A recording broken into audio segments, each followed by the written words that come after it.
Hello बच्चों, कैसे हो। आज इस वीडियो में हम देखेंगे सुपीरियर एक्सट्रीमिटी का इंट्रोडक्शन। सबसे पहले आपको मैं दो टर्म समझा दूं जो आप पूरे एनाटॉमी में हमेशा डिस्कस करते रहेंगे। एक कहलाया जाता है सुपेक्स, एक कहलाया जाता है इन्फेक्स।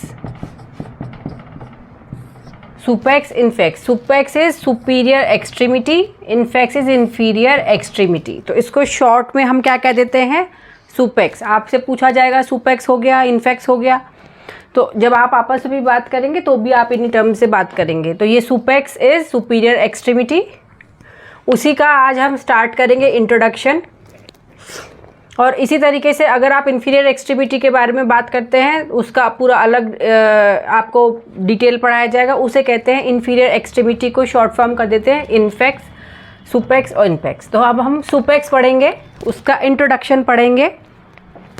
सबसे पहले हमें जानना होगा कि सुपीरियर एक्सट्रीमिटी में हमें पढ़ना क्या क्या है, हम इसके बारे में क्या क्या एक ओवरऑल मोटा मोटा हमें पता होना चाहिए कि ये जो पूरा सुपीरियर एक्सट्रीमिटी है आपका, ये किस किस चीज़ से बना है और उसमें हम क्या क्या पढ़ने वाले हैं।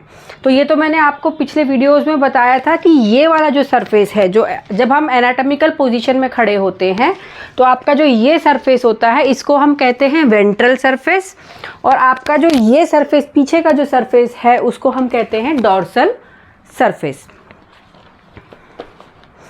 अब सबसे पहले जो वेट बियरिंग है, हम अब तक 12th स्टैंडर्ड की बायोलॉजी में पढ़ते आए थे कि जो लिम्स का काम है, जो टेट्रापॉड्स होते हैं, जो 4 पैरों पे चलते हैं, उसमें लिम्स का काम क्या होता है, वेट बियरिंग। और ये डेवलप कहाँ से हुए हैं, अगर हम फिश से कंपेयर करें तो जो पेक्टोरल फिन्स थे उनसे ये डेवलप हुए हैं, है ना। फिर बर्ड्स में क्या हुआ, जो आगे की सुपीरियर एक्सट्रीमिटी किस में कन्वर्ट हो गई, उनके विंग्स में। कुछ रेप्टाइल्स में ये गायब ही हो गए।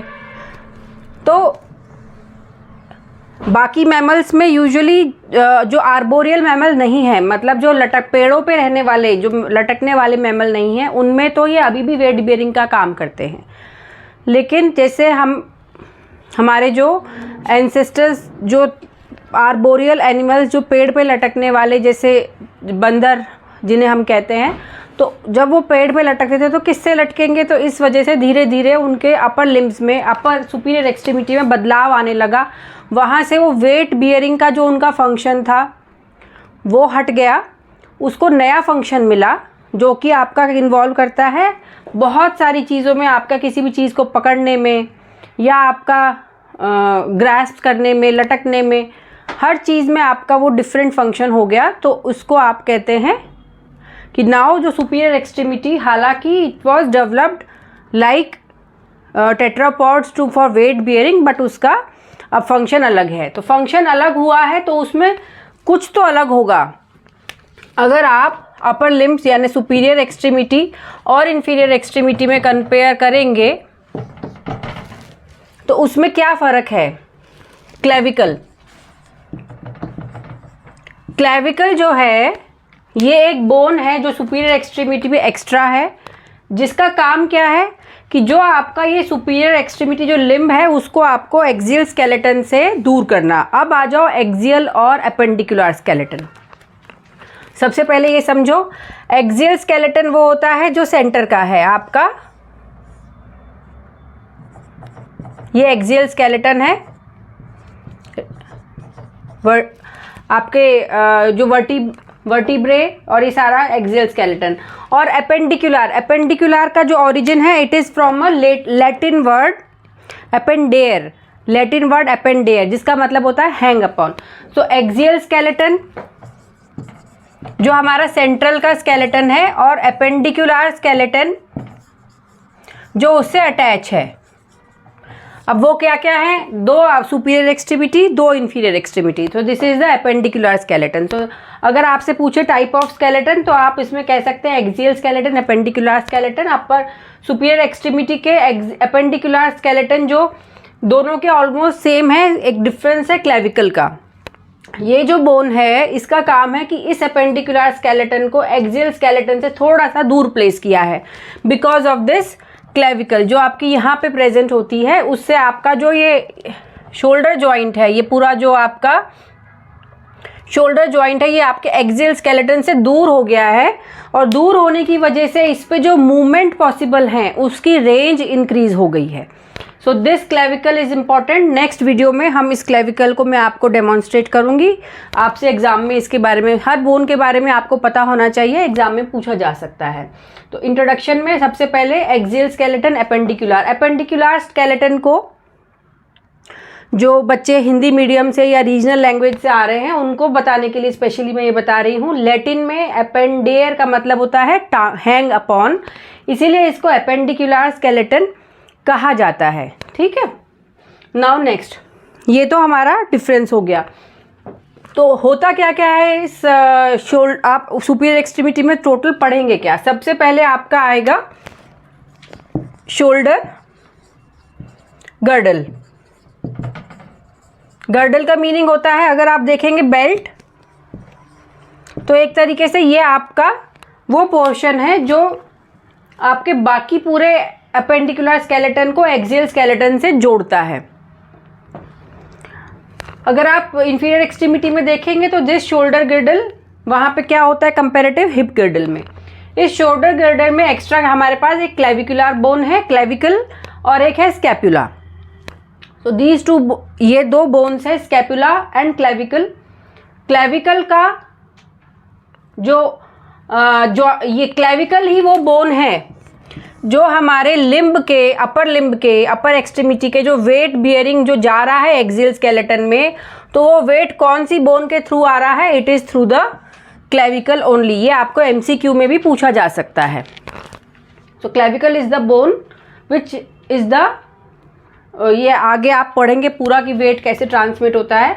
तो क्लेविकल वो बोन है जो आपके अपर एक्सट्रीमिटी का जो वेट ट्रांसमिशन है, it is coming to the axial skeleton through the clavicle bone. क्योंकि क्लेविकल एक साइड अटैच होती है स्टर्नम से, जो यहाँ पे बोन प्रेजेंट होती है रिब्स के बीच में स्टर्नम से, और ये क्लेविकल दूसरी साइड अटैच होती है आपके स्कैपुला से, और वो स्कैपुला के थ्रू आपका वेट आता है क्लेविकल में, और क्लेविकल से फिर आता है आपके स्टर्नम में। सो एक्सियल स्केलेटन तक अगर कोई वेट ट्रांसमिट हो रहा है तो it is through the clavicle bone only. फिर आ गया शोल्डर गर्डल के बाद आता है शोल्डर जॉइंट। अब ये शोल्डर जॉइंट इंफीरियर एक्सट्रीमिटी में होता है हिप जॉइंट। तो जो शोल्डर जॉइंट है ये स्कैपुला एंड ह्यूमरस के बीच में होता है। Clavicle is not involve in this shoulder joint, ये स्कैपुला और ह्यूमरस के बीच में होता है। फिर शोल्डर जॉइंट के बाद में आपका क्या आ जाएगा, आर्म, और इसको क्या बोलते हैं, ब्रेकियम भी बोलते हैं। नेक्स्ट इज द आर्म, इसको क्या बोलते हैं, ब्रेकियम। और इसी का आप अगर लोअर एक्सट्रीमिटी में देखेंगे तो वहाँ होता है थाई। फिर आ गया क्या, एल्बो जॉइंट। वहाँ पे लोअर एक्सट्रीमिटी में क्या हो गया, नी जॉइंट, घुटना। यहाँ पे कोहनी हो गई, वहाँ घुटना हो गया। कोहनी को एल्बो जॉइंट कहा जाता है, और हिंदी में नी को घुटना कहा जाता है। तो आर्म हो गया ब्रेकियम। फिर आता है उस एल्बो जॉइंट के बाद में आ गया four arm. So this is four arm. इसको कहते हैं एंटेब्रेकियम, ANTE, it is not ANTI, anti नहीं है, एंटेब्रेकियम। एंटे जो होता है this is also Latin word, इसका मतलब होता है बिफोर। तो फोर आर्म से बिफोर क्या आ रहा है, सॉरी आर्म से बिफोर क्या आ रहा है, फोर आर्म। तो ब्रेकियम अगर ये है तो इसको हम क्या कहेंगे, एंटेब्रेकियम। ओके, फोर आर्म के बाद आपका आ गया रिस्ट, नीचे हो गया एंकल, पैरों में एंकल। तो ये रिस्ट जॉइंट हो गया। ये इस फोर आर्म में आर्म में जो हमारी बोन होती है वो सिंगल बोन होती है, ह्यूमरस। लोअर एक्सट्रीमिटी में वो होती है फीमर।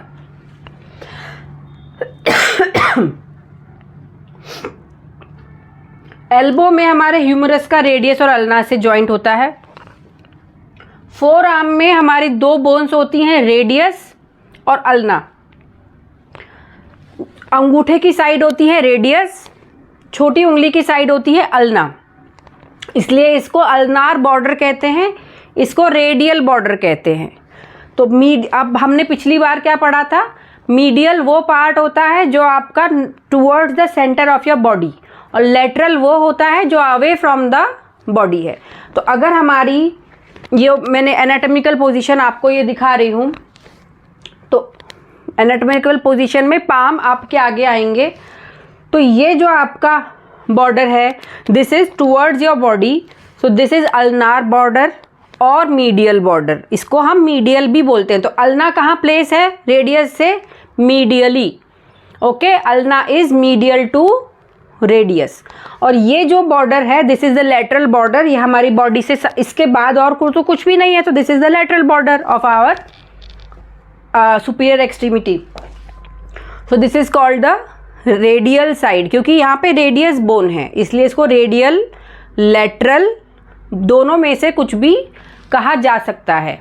इसको अल्नार, क्योंकि यहाँ पे इस तरफ अल्ना बोन प्रेजेंट है, अल्नार या मीडियल दोनों में से कुछ भी कहा जा सकता है। तो थंब की तरफ इसका इम्पॉर्टेंस इसलिए है क्योंकि जब एंजाइना होता है, आप आगे पढ़ेंगे, एंजाइना पेन जो होता है वो आपका, क्योंकि जो नर्व सप्लाई है इनकी अलग अलग होती है, अलग अलग जगह से आती है, तो अगर आपका अल्ना जो एंजाइनल पेन होता है वो टिपिकली आपको अल्नार साइड में मिलेगा, इन दो फिंगर्स में। अगर कोई पेशेंट कह रहा है कि मुझे यहाँ पे शोल्डर में दर्द है और वो यहाँ मुझे इस तरफ भी महसूस हो रहा है, तो it is a sign of mostly anginal pain. और अगर वो कह रहा है मुझे शोल्डर में दर्द है और इस तरफ दर्द आ रहा है, तो आप उसको हार्ट से ओरिजिन वाले पेन को रूल आउट इस हिस्ट्री पे कर सकते हैं। तो ये याद रखने वाली बात है, this is the ulnar border, क्योंकि अल्ना इस साइड स्थित है, वो मीडियल स्थित है, और मीडियल बॉर्डर रेडियल या लेटरल, क्योंकि रेडियस इस साइड स्थित है, तो ये रेडियल बॉर्डर, थंब की साइड में रेडियस प्रेजेंट होती है। तो ये आपके फोर आर्म हो गया। फोर आर्म में एक मूवमेंट एक्स्ट्रा पॉसिबल है जो कि हमारे लोअर एक्सट्रीमिटी के लेग में नहीं है, वो है रोटेशन। जब हमारा एल्बो जॉइंट हमने सेमी फ्लेक्स कर रखा है, this is semi flex position, तो ये हमारा क्या है, दिस इज अ सुपाइनेशन। जो पाम है इट इज़ फेसिंग अपवर्ड, और ये हमारा क्या हो गया, रोटेशन जो है, मूवमेंट हो गई नीचे की तरफ, दिस इज प्रोनेशन। प्रोनेशन आप आशीर्वाद दे रहे हैं, सुपाइनेशन आप भीख मांग रहे हैं। इसे आप ऐसे याद कर सकते हैं, प्रोनेट सुपाइनेट। प्रोनेशन आप आशीर्वाद दे रहे हैं, सो दिस इज, आशीर्वाद कैसे देते हैं, ऐसे देते हैं ना, तो दिस इज आशीर्वाद देने वाली position, it is pronation. Supination मांगने की पोजीशन, दिस इज सुपाइनेशन। आप इसको ऐसे याद रखिएगा। तो ये जो मूवमेंट हो रही है, this is a rotation movement. कहाँ हो रही है, not occurring at the elbow joint, not occurring at the wrist joint, it is occurring at the radio ulnar joint. Radius और अल्ना में यहाँ पे एक जॉइंट होता है जिसमें रेडियस जो है, जब आप प्रोनेट करते हैं तो जो रेडियस है आपकी, it rotates round the ulna. आप देख रहे हैं ये पोर्शन नीचे आ रहा है घूम के। आप अगर अपना हाथ भी अगर ऐसे करके महसूस करेंगे कि आपने ऐसे रखा हुआ है सेमी फ्लेक्स्ड पोजीशन में और आप ऐसे घुमा रहे हैं, तो आप महसूस करेंगे कि ये portion is fixed but this is moving around this part. So radius is moving around the ulna in this movement. ये आपको याद रखने वाली बात है कि इस जो रेडियो अल्नार जॉइंट पे जो मूवमेंट हो रहा है आपका, radius is moving around the ulna. देखिए आप अगर देखेंगे तो इसकी पोजीशन स्टेशनरी है, ये मूव कर रहा है, तो radius is moving around the ulna in this rotation movement. फिर आ गया हमारा रिस्ट जॉइंट। रिस्ट जॉइंट बनता है रेडियस और कार्पल बोन्स के बीच में, उसमें अल्ना बोन इन्वॉल्व नहीं होती है। This is important. जो रेडियो कार्पल जॉइंट होता है वो रेडियस और कार्पल बोन्स आपस में जॉइंट बनाते हैं। अल्ना बोन आपके रिस्ट जॉइंट फॉर्मेशन में शामिल नहीं होती है, ये भी आपको एज ए MCQ आ सकता है। तो और बाकी कार्पल बोन्स कितनी होती हैं total, 8। They are 8 carpal bones, उनका आपस, एक तो वो रेडियस से जॉइंट बनाती हैं, फिर ये 8 कार्पल बोन्स आपस में जॉइंट करती हैं, जॉइंट होते हैं, उन्हें कहते हैं इंटर कार्पल। इंटर मतलब एक दूसरे के बीच में, इंट्रा मतलब एक जैसी चीज़ों के बीच में। जैसे आपका, अगर आप स्कूल में थे तो जब आपका इंटर स्कूल कंपटीशन है, इंटर स्कूल मतलब अलग अलग स्कूलों के बीच में, और क्या है, इंट्रा स्कूल होता था, इंट्रा स्कूल कंपटीशन। तो इंट्रा स्कूल का मतलब होता था आप ही के स्कूल में जो कंपटीशन हो रहा है अलग अलग सेक्शंस के बीच में या अलग अलग हाउसेस के बीच में। इंटर स्कूल कंपटीशन का मतलब होता था कि आप अलग अलग स्कूल जा रहे हैं, अलग अलग स्कूलों की टीमें आ रही हैं। तो हमेशा याद रखिएगा यही चीज़ इंटर और इंट्रा हमारे MBBS की जो स्टडीज़ हैं उसमें भी यूज़ होती हैं। तो कार्पल जॉइंट हो गया, और कार्पल जॉइंट के बाद में, कार्पल जो बोन्स हैं वो कौन कौन से जॉइंट बनाती हैं? They make inter carpal joints, carpal bones आपस में भी बनाती हैं। रेडियो कार्पल जॉइंट रेडियस से बनता है, और कौन से बनाती हैं, क्योंकि उसके आगे दूसरी कौन सी बोन्स मेटा कार्पल होती हैं, जो आपके हैंड की बोन्स होती हैं, दे आर मेटाकार्पल, तो उनसे भी। तो कार्पो मेटाकार्पल जॉइंट, दोनों बोन का आपने नाम ले लिया। ये जो है मेनस कहलाता है, दिस इज कॉल्ड मेनस। हैंड को मेनस बोलते हैं। मेनस में क्या हो गया, कौन कौन से जॉइंट हो, ये तो आपके रिस्ट जॉइंट हो गए जो मैंने अभी बताया था। मेनस में क्या आ गए आपके, यहाँ पे कार्पल के आगे क्या है, metacarpal, they are long bones. Metacarpal जो हैं वो आपस में भी जॉइंट करते हैं, और यहाँ पे फैलेंजेस होते हैं। ये 3 फैलेंजेस यहाँ होंगे और 2 फैलेंजेस थंब में होते हैं। तो मेटाकार्पल कितनी हो गई, 5 मेटाकार्पल बोन्स, एंड ये 4 हमारी जो डिजिट हैं इनमें 3 हो गई 12, प्लस एक थंब में कितनी है, 2, तो यानी 14 फैलेंजेस। तो अपर एक्सट्रीमिटी में अगर हम टोटल बोन्स बोलते हैं कि कितनी हैं, तो टोटल बोन्स होती हैं 32 बोन्स आपकी अपर एक्सट्रीमिटी में टोटल होती हैं। तो these are the layout of the upper extremity, इसी को हमें डिटेल में पढ़ना है। नाउ व्हाट, एल्बो को हम क्या बोल सकते हैं, एक्स्ट्रा नाम हमारा इसमें क्यूबाइटस, और ये यहाँ पे क्यूबाइटल फोसा, तो इसको एल्बो को हम क्या बोलेंगे, क्यूबाइटस। और नी जॉइंट में उसे कहेंगे पॉप्लिटियस। तो एल्बो का याद रखिए क्यूबाइटस, और आगे का जो ये गड्ढा आपको दिखता है इसे कहते हैं क्यूबाइटस फोसा। इसके ऊपर भी क्वेश्चन आते हैं, यहाँ पे क्या क्या नर्व्स, वेसल्स कैसे अरेंज होती हैं, कैसे पोजीशनिंग होती है, क्योंकि यहाँ से हम ब्लड कलेक्ट करते हैं, यहाँ से हमें ब्लड प्रेशर भी लेना होता है, तो हमें पोजीशनिंग पता होनी चाहिए। तो इस क्यूबाइटल फोसा पे आपको क्वेश्चन भी आते हैं। So this is the cubitus part, elbow is cubitus and this is cubitus fossa. अब आ जाते हैं इवोल्यूशन ऑफ अपर लिम्ब। मैंने बताया आपको पेक्टोरल फिन्स से जो फिश में थी, बर्ड्स में ये आपके विंग्स में बदल गए, फिर टेट्रापॉड्स में ये चारों ही आपका वेट बियरिंग करते हैं, बट ह्यूमन में इरेक्ट पोस्चर की वजह से वेट बियरिंग हो गया केवल लोअर एक्सट्रीमिटी का काम, और जो अपर एक्सट्रीमिटी आपकी फ्री हो गई बहुत सारे अलग अलग काम करने के लिए। So how this was possible, हमारे अपर एक्सट्रीमिटी में ऐसे क्या बदलाव आए हैं जिसकी वजह से दोनों के जो फंक्शन है, जो पहले दूसरे एनिमल्स में सेम है, हमारे में ये डिफरेंट हो गए हैं। या आर्बोरियल जो एनिमल्स हैं, जो पेड़ पे रहने वाले हैं, जैसे मंकीज़ हैं, वो हाथ से पकड़ के लटकते हैं, तो पैरों से तो नहीं लटकते वो, तो वो उनमें ऐसा क्या बदलाव आया। सबसे पहला तो मैंने बताया आपको क्लेविकल का जो अपीयरेंस ऑफ एक जो बोन आई है क्लेविकल हो गई। दूसरा जो आपका जो जॉइंट है, क्योंकि वो आपका एक्सियल स्केलेटन से अलग हो गया, तो वो जब वहाँ अलग हो गया तो वो इतना फ्री हो गया कि उसके चारों तरफ मूवमेंट पॉसिबल हो गई है। because it is placed away from the axial skeleton, it is now free for rotation in all direction.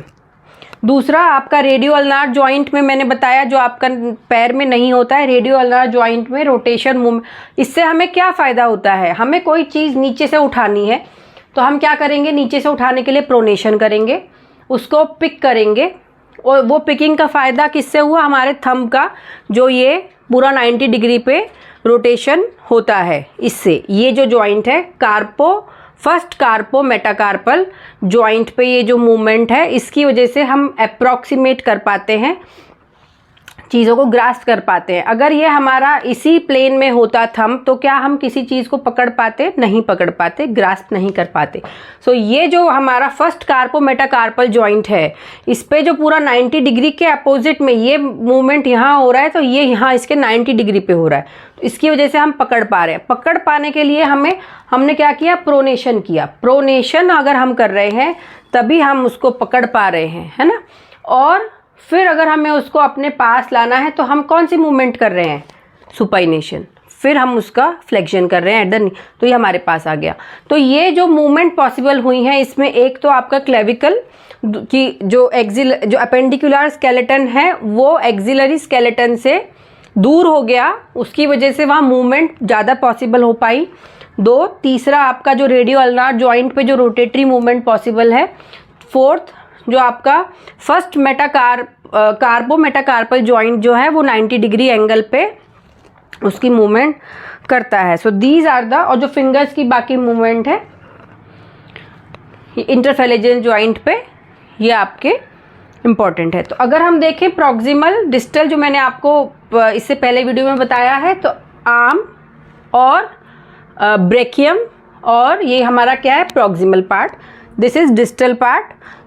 इसे हम क्या कहेंगे, फोर आर्म या एंटेब्रेकियम। एंटेब्रेकियम क्यों कहेंगे मैंने अभी आपको बताया है। This is the distal edge compare to the forearm, and distal most is manus, सबसे दूर का मेनस है।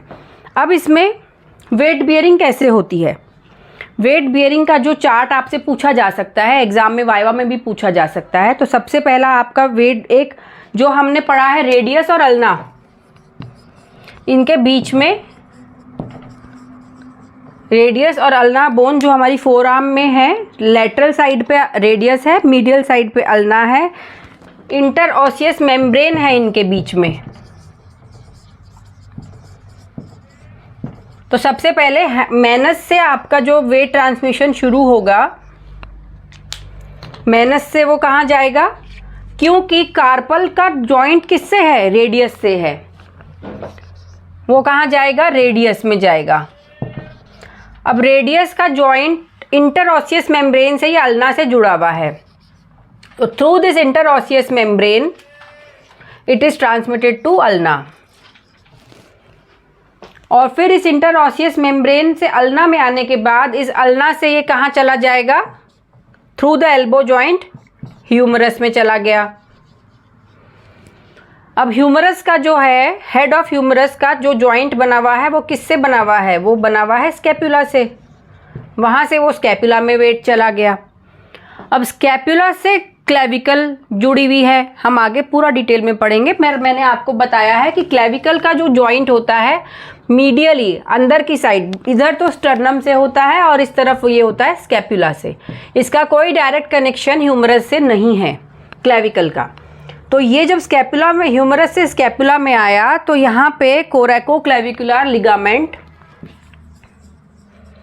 जो कोरेको क्लेविकुला, कोरेकोइड प्रोसेस, अभी हम पढ़ेंगे स्कैपुला में कौन कौन से प्रोसेस होते हैं। कोरेको क्लेविकुलर लिगामेंट से ये जो वेट है ये ट्रांसमिट हो जाएगा क्लेविकल को, और क्लेविकल से फिर ये जॉइंट बना रहा है स्टर्नम में, और स्टर्नम तो it is a part of axial skeleton, यहाँ पे ये आ जाएगा। So this is the weight transmission. ये भी आपको क्वेश्चन में आ सकता है, शॉर्ट नोट आ सकता है, आपसे वाइवा में भी पूछा जा सकता है, और आपसे ये एमसीक्यू में भी आ सकता है। तो ये आपको याद रखना है।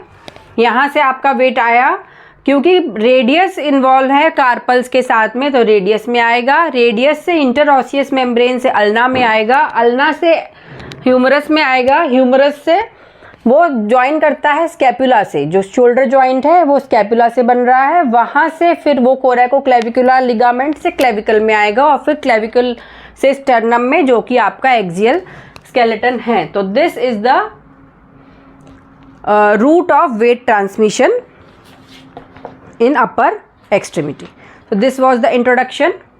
नेक्स्ट वीडियो में मैं आपको पहले क्लेविकल और उससे अगले वीडियो में हम पहले स्कैपुला, ये 2 बोन स्टडी करेंगे, फिर उसके आगे हम आगे बढ़ेंगे। ये वीडियो आपको कैसा लगा ज़रूर बताइएगा। कोई क्वेश्चन होता है ज़रूर पूछिएगा, कमेंट बॉक्स में डालिए, हम आपको आंसर करेंगे।